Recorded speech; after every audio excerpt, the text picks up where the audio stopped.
And so when I look at this one, I'm like, all right, fuck you.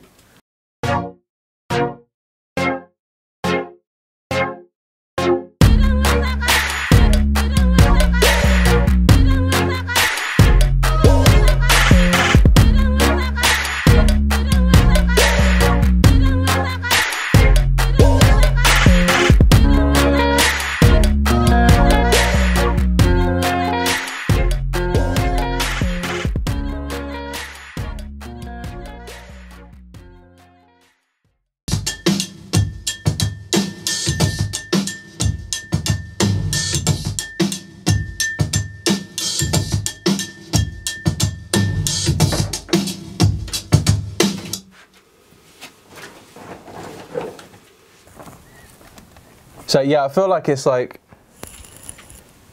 taken 10 years to be accepted in this game. Like 10 whole years of like struggling, and literally now is the real starting point for my journey. It's like all those 10 years, training years.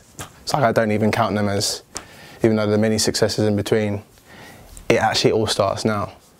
Like me building a company, trying to get disciples off the ground, you know, being a producer for other people, producing and signing other artists. It's like, it's a whole whirlwind of stuff I only now feel accepted to be able to do. It's like it's like a rite of passage you have to go through. It takes 10, well for me it takes 10 years, so many mistakes in between. Quite a few triumphs in between that time, and only now I can really say like, okay, I'm at the starting block now. You see in the starting block you've got your legs up, you start down, you've got your legs up, I've got my legs up now. And now, 10 years on, 2017, now the race begins. After 10 years of training and like, it's unbelievable. What would you sort of define success as? Not this. I can't, my brain can't function that way. If it's like that's the end goal. This is like the residue of success. This is what happens. It's like money. It's like, that can't be the focus, because then you just get complacent. I would get complacent as well. It's like, for me, it's like, that's not nearly enough of how I thought at 32 years old, this is where I'd be. I'm sitting next to a room that's full of this. Look at this. Like, that's the dream. You know, it's like I have this brain that just won't fucking shut up. Like, keep going, keep going, keep going, keep going. But that being said, massively proud of these little triumphs here. What have you just done there? You're taking the speaker. You're using the speaker as a drum. Here's the thing. Everyone thinks like you just have to have like loads and loads of like inbox tools and like synths and like thousands of pounds worth of equipment. No, everything makes a sound. Look, let's find this dirty old speaker. That tone there. There's all different tones in it, so why not use that in music? Like, it sits perfectly on top of this. Yeah. It's alright, it's the perfect tone.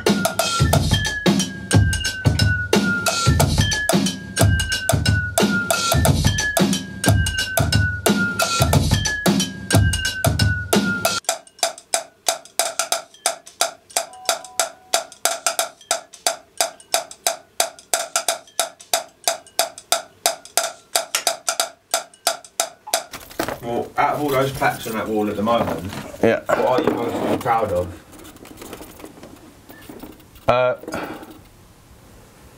This is going to sound really stupid, but it's actually the one with the least amount of sales.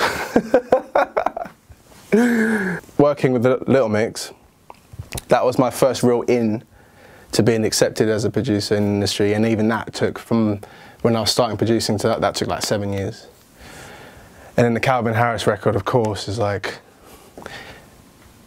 you know, that felt like, it's like, do you know, as a producer, you couldn't, even if you don't say it out loud, you're continuously doubting yourself. Like, there's not a moment where I know. You don't believe it's real until. You don't believe it's real, and also you don't believe you're good enough. Like, let's be real about this whole industry game. You don't often believe that you can do it, even after you've proven yourself time in, time out. I've spoken to so many people with like a backlog of hits, and they're just like, they continue as if it's their first day, as if like they got something to prove still.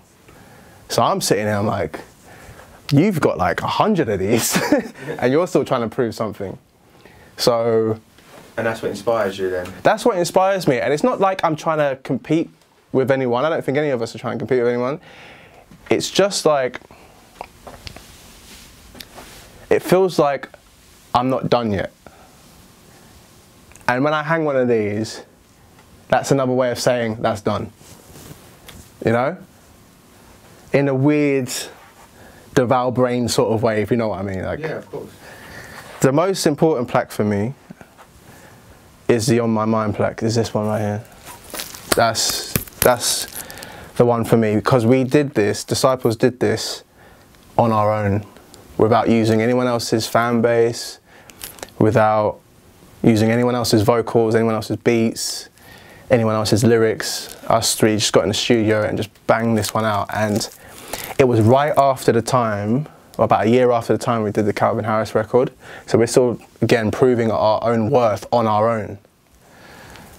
So this is only like... So you've got 3 different plaques there for the same record. What do they all mean? Yeah, so this one's silver in the UK, that one's gold in the UK. This one's gold in Holland, I think. Also got a gold one in Belgium. And so it's been received globally as well. And again, it's that feeling of, all right, you doubted yourself for the last 10 years, even though you had successes. But now the world is kind of saying, you know what? Let me give you a little shot after your little 10 years. after your little 10 years of training and getting knocked back and all these setbacks and being told you're not good enough, and A&R's not even returning your call, and managers, you're firing managers left, right and centre, or they're even firing you because they don't believe in you. Had a manager told me I can't sing, I shouldn't sing, I should just stick to production. Like, that was my life for like the best part of 10 years. And so when I look at this one, I'm like, all right, fuck you. I did this, Disciples did this, all on our own. Not to be big-headed or anything, it's more like a reassurance for myself. It's like... That you are on the right path. Yeah. Doing the right things. Like, I'm on the right path. Like, all right, I doubt myself, you doubted me, but you know what? This is what this proves for me. And also that you don't need to have a name like Calvin Harris, a name like Little Mix, in order for you to achieve these plaques. Like, yeah. Disciples is your thing. Do you know what I mean? You 3 out of Croydon. Yeah, out of nothing, out of Croydon. You're more proud of those achievements. South London, 3 South London dickheads just trying to make music. And we did it on our own terms with this one. The battles we had with our labels, with our management about putting it out as is. Like, we tried to get so many other people to write. Even Ed Sheeran wrote on this record. Ed Sheeran wrote this and we didn't even accept that song. So we're like, no, we want it in our own terms, in our own way. So we had to stand by that. Standing by that decision after you had big hitters try and write this record, it's like, if you fall flat on your face with that one, yeah, you're fucked.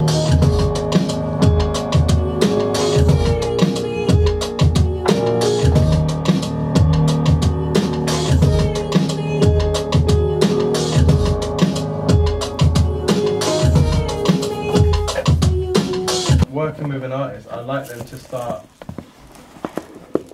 throwing vocal ideas out already before they hear any music. And then if I hear something that they're doing, then you can build it around what they're... Yeah. But other people do the opposite. They play chords and then the artist will get inspired by the chords, yeah, and then write. But I like the voice to be included in the production. You know what I mean? Yeah. So I would hear, yeah. I mean, it's not the easiest way to do it, but I think it's the most creative, because there's no one instrument in this world that's more unique than the voice. Not one. Not any of these synths, all these like pianos, bass, doesn't matter. The voice is the most unique instrument in the world.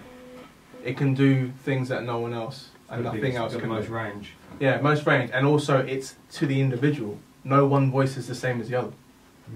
So why wouldn't you use that as the main instrument in the production as well as on top of the production?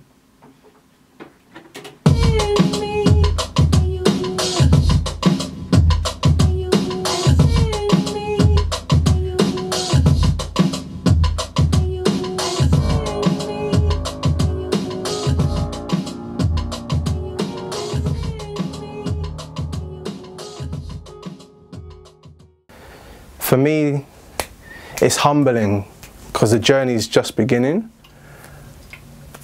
and I feel like it's like a duty to. I want to show everyone the not so glamorous side of all this shit as well, like the setbacks, the hard times, the late night touring, the late night sessions, the sessions that don't amount to anything. Like I've probably written, this is no word of a lie, I've written 516 songs. 506 since I've been signed, had a publishing deal. So forget all the stuff before that. Since I've been signed publishing deal, I've written 516 songs. The world has heard 16 songs from me. So what's going on with those 500? They didn't make it. You know, that's, when you put it in those kind of terms, it makes you realise where you're at. So, you know, my goal is to fucking fill this whole bastard with plaques, but not to make me feel like, oh yeah, I've done it. It's just an ongoing cycle that can never end. Like this wall, and then it'll be that wall, and then I want to fucking buy the building and take over. Do you know what I mean? It's just a constant grind. And that's the part I love more than anything, is the grind of it all. Is the getting knocked back all the time. Even now, like people not wanting to take sessions or taking sessions and then taking your song and then not doing anything with it. It's like, you can't be mad at all that. That's just part of the game. Part of the journey. It's part of the journey, man. It's like, I kind of like the setbacks as well. It's like, all right, cool. I'm not good enough for your artist. All right, fine. Fucking do it my own way then. When I think about all this shit, it reminds me that none of this has been guaranteed to me. None of it. But was guaranteed was all the little failures, all the little setbacks, the people telling you not good enough and blah, blah, blah. It's like, I still get that today. But now, the difference is now I embrace those. Whereas before I used to take them to heart. I used to be like not out of earshot of everyone. I used to go close my door and fucking cry about it. Because it's like you're putting your heart on the line when you write music. You think it's the sickest thing. Even if it's not, it's like you give yourself to this, and then people look at it and be like, no, that's not quite good enough, or we're going to go with a bigger producer, or someone's just undercut you. And there's so many little variables that can drive people insane and also make people quit this game. And the only thing you can bank on and the only thing you can focus on is enjoying the journey, including the ups and downs. I never used to like the downs. I never used to like them, but now... Well, you've learned to embrace the downs. Exactly. And it makes the ups a lot better. Exactly. Embrace the downs. It makes the ups a lot better.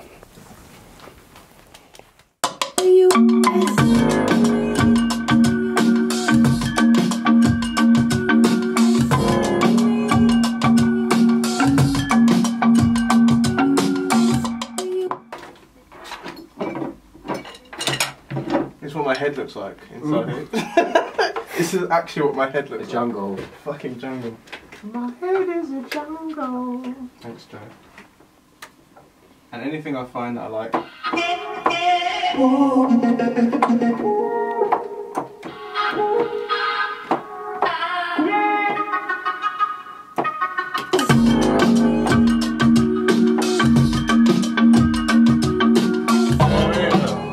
See, like create like Asian-y kind of influence. Yeah.